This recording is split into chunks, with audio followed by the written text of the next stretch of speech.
Assalamualaikum teman-teman, berjumpa lagi dengan saya Bara di channel Bisa Siroh. Pada episode kali ini saya akan berbagi kisah tentang Muhammad diangkat menjadi Rasulullah.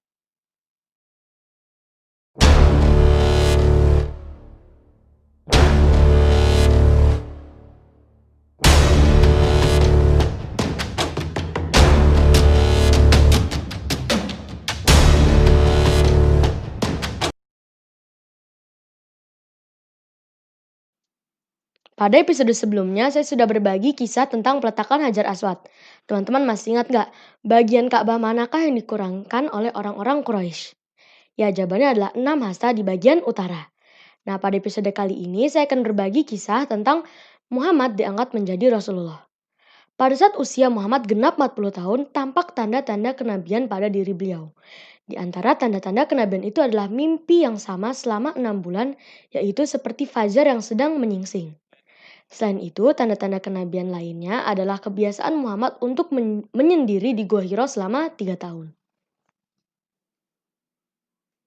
Pada bulan Ramadan tahun ketiga Muhammad menyendiri di Gua Hira, Allah menurunkan malaikat Jibril sambil membawa wahyu-wahyu dan ayat-ayat suci Al-Quran.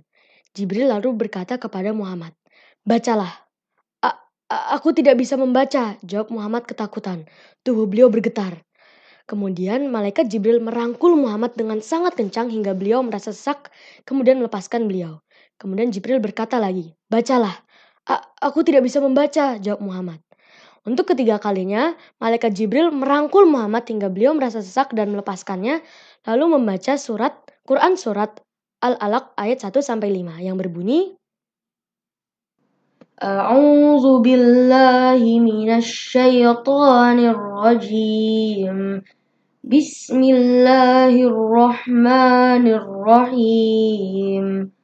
Iqra' bismi rabbikal ladzi khalaq. Khalaqal insana min 'alaq. Iqra' wa rabbukal akram. Alladzi 'allama bil qalam. 'Allamal insana ma lam ya'lam." Yang artinya, dengan menyebut nama Allah yang Maha Pengasih lagi Maha Penyayang. Bacalah dengan menyebut nama Tuhanmu yang menciptakan. Dia telah menciptakan manusia dari segumpal darah. Bacalah, dan Tuhanmulah yang Maha Mulia, yang mengajar manusia dengan pena. Dia mengajarkan manusia apa yang tidak diketahuinya. Muhammad mengulangi apa yang Jibril bacakan dengan hati yang bergetar. Malam itu merupakan awal dari masa kenabian beliau. Setelah peristiwa itu, Muhammad kemudian bergegas pulang dan menemui Khadijah. Beliau kemudian meminta Khadijah untuk menyelimutinya. Khadijah bingung apa yang terjadi kepada suaminya. Namun tanpa menunggu lama, Khadijah langsung menyelimuti Muhammad. Kondisi Muhammad berangsur pulih. Kemudian Khadijah pun bertanya kepada beliau, "Suamiku, apa yang terjadi pada dirimu?" Muhammad lalu menceritakan apa yang baru dialaminya kepada Khadijah. Muhammad lalu berkata, "Aku amat khawatir dengan diriku." Jawaban Muhammad itu lalu disanggah oleh Khadijah. Khadijah berkata, "Sekali-kali tidak. Allah tidak akan menghinakanmu karena engkau suka menjalin tali persaudaraan, suka membantu orang yang kesulitan, memberikan orang miskin makanan, menjamu tamu, dan menolong orang yang menegakkan kebenaran." Khadijah lalu berangkat bersama Muhammad untuk menemui sepupu Khadijah, yaitu Waraqah bin Naufal. Waraqah adalah seorang penganut agama Nasrani. Waraqah sudah tua dan matanya buta. Khadijah meminta Waraqah untuk mendengarkan cerita Muhammad.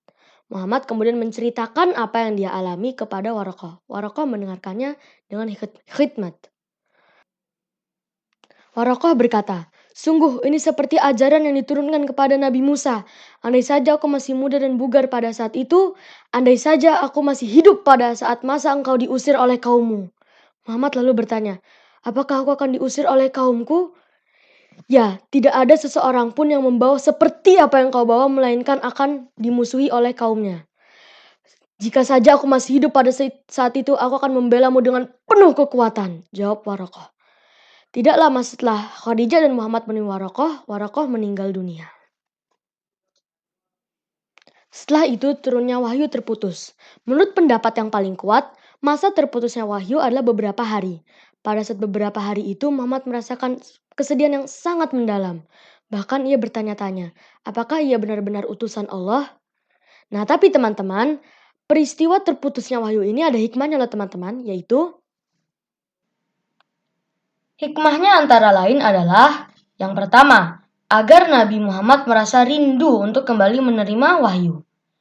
Yang kedua, menunjukkan bahwa wahyu ini berasal dari Allah Subhanahu wa Ta'ala, bukan dari diri Nabi Muhammad.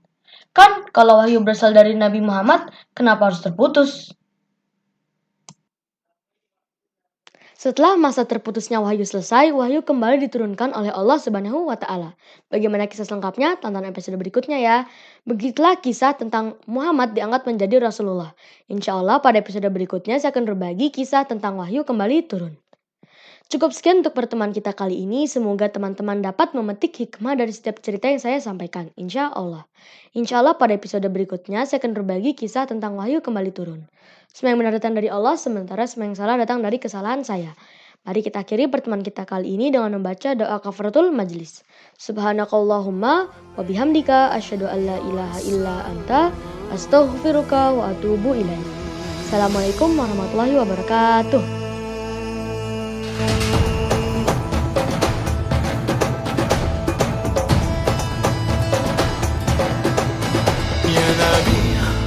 سلام عليك يا رسول سلام عليك يا نبي سلام عليك صلوات